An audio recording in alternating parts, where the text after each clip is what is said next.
Bonjour à tous, dans cette vidéo nous allons parler des mécanismes électriques chez les anguilles et plus particulièrement chez Electrophorus electricus. Il est à remarquer que le zoologiste Carlos David de Santana a récemment découvert deux nouvelles espèces dans le bassin amazonien, baptisées Electrophorus vari et Electrophorus voltae, qui elle a obtenu le nouveau record avec la capacité de produire une décharge électrique de 660 volts. Electrophorus electricus, connu sous le nom d'anguille électrique, fait partie des gymnotidés, la famille des poissons électriques. C'est un poisson d'eau douce qui occupe les parties nord-est de l'Amérique du Sud et qui vit principalement sur les fonds boueux des rivières et parfois des marécages, préférant les zones profondément ombragées. Même si on lui donne le nom d'anguille électrique, ce n'est pas vraiment une anguille. Il ne fait pas partie du même ordre. Il y a juste une grande ressemblance physique entre eux. Electrophorus electricus a un long corps de couleur marron-vert avec l'abdomen blanc-jaune à orange. Il est recouvert d'une peau protectrice épaisse et visqueuse et il peut atteindre jusqu'à 2,75 mètres et peser 22 kg. Il est dépourvu de nageoire caudale, dorsale, pelvienne et ne possède qu'une nageoire anale allongée qui sert à son déplacement. La partie antérieure de son corps renferme ses organes vitaux, tandis que la partie postérieure contient les organes électriques. Il possède des branchies, mais sa principale prise d'oxygène se fait à la surface de l'eau. C'est un chasseur actif qui est piscivore qui se nourrit généralement de poissons. Les capacités électriques chez Electrophorus electricus ont été étudiées depuis le XVIIIe siècle et ont fait l'objet de nombreuses recherches. En effet, elles ont inspiré un certain nombre d'avancées technologiques et industrielles majeures dans ce domaine. Par exemple, elles ont contribué à l'étude de la nature de l'électricité avec Faraday et à l'élaboration de la pile d'Alexandro Volta. Il existe deux types d'organismes électriques. D'une part, nous avons les organismes de faible intensité comme l'Ornithorhynchus anatinus ou certains poissons qui génèrent des décharges généralement inférieures à 1 volt. Ils sont pourvus d'un organe électrique spécialisé produisant un champ électrique tout autour de leur corps ou bec afin de surveiller la présence de signaux électriques autoproduits, ce qui leur donne ainsi l'aptitude d'électrolocalisation ou plus communément appelée électroréception. C'est-à-dire qu'ils ont la capacité de détecter, localiser ou analyser des objets qui ont des propriétés électriques différentes de l'environnement qui les entoure. Prenons comme exemple ici le Mormyr ignatenomeus petersi, qui lui perçoit également la distance des objets en calculant le rapport de deux paramètres de l'image électrique que les objets projettent sur le poisson. Et d'autre part, nous avons les organismes de forte intensité comme l'anguille électrique qui utilise la décharge de son organe électrique pour étourdir sa proie. Il existe également deux types d'électroréception. La première est passive et est utilisée pour détecter l'évolution des champs bioélectriques produits par d'autres animaux. Et la seconde est dite active car le signal émis pour sonder l'environnement est autogénéré et est de plus ou moins forte intensité en fonction de la puissance et ou l'intention de l'organisme. L'anguille électrique possède des organes électriques dans la partie postérieure de son corps, occupant une grande partie de celui-ci. En effet, la partie avant sert à stocker ses organes vitaux qui sont repliés sur eux-mêmes. Ces organes électriques lui permettent de produire de grosses décharges et sont composés de cellules en forme de disque qui forment des colonnes empilées, les électrocytes. L'animal en possède de nombreux. Ces cellules ont un côté lisse, un côté replié sur lui-même. La membrane du côté lisse contient des canaux ioniques pour les ions sodium Na+, et potassium Ka+. La membrane du côté replié possède des canaux K+, et aucun canal Na+, dépendant du voltage. Elles reçoivent l'information de production de décharge par un signal allant à l'électrocyte grâce à des neurones électromoteurs cholinergiques.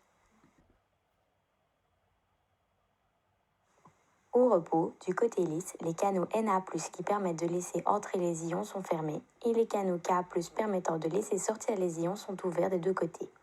Donc l'extérieur des cellules est positif et l'intérieur négatif. Lors de la stimulation nerveuse, l'acétylcholine se fixe à ces récepteurs qui provoquent du côté lisse une entrée de Na+, une dépolarisation donc, et le blocage des canaux Ka+, ce qui charge positivement ce côté de la cellule. De l'autre côté, les ions potassium continuent de sortir. On a donc un côté de la cellule chargé positivement et un côté chargé négativement. À l'extérieur de la cellule, on a l'inverse. Cela crée donc un courant qui, dans chaque cellule, est faible, de l'ordre de 0,15 volts. Chaque électrocyte effectue ceci en même temps, de sorte que leur minuscule tension s'ajoute à quelque chose de beaucoup plus puissant.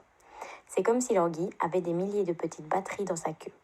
La tension électrique produite par Electrophorus electricus est donc proportionnelle à sa taille. Electrophorus electricus émet des décharges au moyen de 3 organes électriques distincts. Il y a l'organe de Sacks qui est postérieur, comme on peut le voir sur l'illustration, l'organe de Hunter qui est antérieur, et l'organe principal au-dessus des deux autres. L'organe de Sacks émet des décharges basse tension, permettant l'électrolocalisation. Lorsqu'une anguille parcourt son environnement, elle émet un champ électrique et détecte au moyen de ses électrorécepteurs les variations de ce champ. Seuls l'organe principal et l'organe de Hunter sont capables d'émettre des décharges haute tension. Ces décharges permettent à l'animal de se défendre et d'attaquer ses proies. En ce qui concerne la prédation, l'anguille peut immobiliser sa proie en émettant une série de décharges intenses à une haute fréquence, ce qui déclenche les motoneurones de la proie, provoquant ainsi des contractions musculaires involontaires. Elle peut même aller jusqu'à déclencher la fatigue musculaire. Mais ça ne s'arrête pas là. Il s'est avéré que l'anguille manifeste des comportements beaucoup plus complexes qu'on ne le pensait. Les scientifiques ont découvert qu'elle utilisait sa décharge à haute tension non pas uniquement comme une arme, mais aussi pour détecter sa proie. Elle émet sa décharge sous forme d'un doublet qui déclenche à distance la contraction musculaire de sa proie. Ça induit un mouvement forcé qui est ensuite détecté par l'anguille grâce à ses mécanorécepteurs. Ce n'est pas le seul comportement complexe qui a pu être observé. D'autres recherches ont mis en évidence un comportement de chasse qui lui permet d'amplifier grandement l'intensité de son champ électrique. Il s'agit de l'attaque dipôle. L'anguille positionne sa proie entre sa tête, qui constitue le pôle positif de son champ électrique, et sa queue, le pôle négatif. En dehors des méthodes de prise de nourriture, comme on peut le voir sur la vidéo, l'anguille peut aussi se défendre contre de redoutables adversaires. Elle peut sauter hors de l'eau sur son agresseur pour l'électrocuter directement. Actuellement, l'anguille fait l'objet de nombreuses recherches pour comprendre ses différents comportements et pour permettre certaines avancées technologiques. Par exemple, comment se fait-il que l'anguille électrique ne s'électrocute pas elle-même ou encore entre individus ? Il semblerait que les scientifiques ne soient pas encore sûrs de la réponse, mais les deux hypothèses les plus probables sont que soit elles se protégeraient grâce à une couche d'adipocytes très épaisse qui les isole de leur propre choc, soit que ces anguilles seraient dotées de protéines spéciales. De plus, ces anguilles sont capables de se coordonner et de chasser en groupe, mais il semblerait qu'elles ne soient tout simplement pas capables de se soustraire aux décharges des autres individus et ne feraient que les encaisser grâce à leur grande taille. En plus de comprendre son fonctionnement, les chercheurs s'intéressent aussi à Electrophorus electricus en vue de reproduire artificiellement ces organes électriques. Un groupe de scientifiques de l'Université du Michigan a d'ailleurs conçu un prototype de source d'énergie souple, potentiellement biocompatible et autosuffisante basée sur ce principe. Cette nouvelle batterie génère de l'électricité grâce à 4 types de gouttes d'hydrogel de polyacrylamide différents. Les gouttes rouges et bleues possèdent des concentrations différentes en ions, alors que les gouttes vertes et jaunes se comportent comme des membranes à perméabilité différente, ce qui permet de reproduire les électrocytes lorsque ces gouttes sont correctement mises en contact.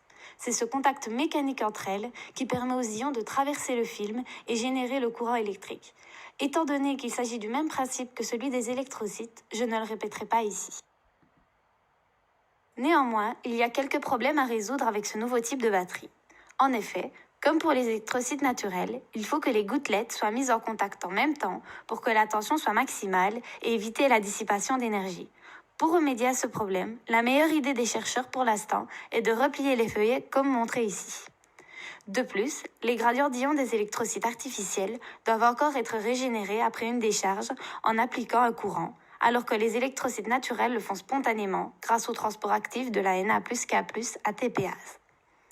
Enfin, les films d'hydrogel étant plus épais que les électrocytes naturels des anguilles, leur résistance est plus élevée et donc la différence de potentiel électrique générée artificiellement de 110 volts est plus faible que chez Electrophorus electricus qui peut aller jusqu'à 600 volts. En conclusion, malgré certaines déficiences à corriger, ce nouveau type de batterie pourrait être révolutionnaire et constitue un sujet de recherche extrêmement intéressant. Par exemple, elle pourrait être utilisée en médecine comme batterie des pacemakers ou nous permettre de développer une lentille de contact électriquement active. Après tout, si l'anguille électrique est capable de produire sa propre électricité, pourquoi pas nous? Merci de nous avoir écoutés.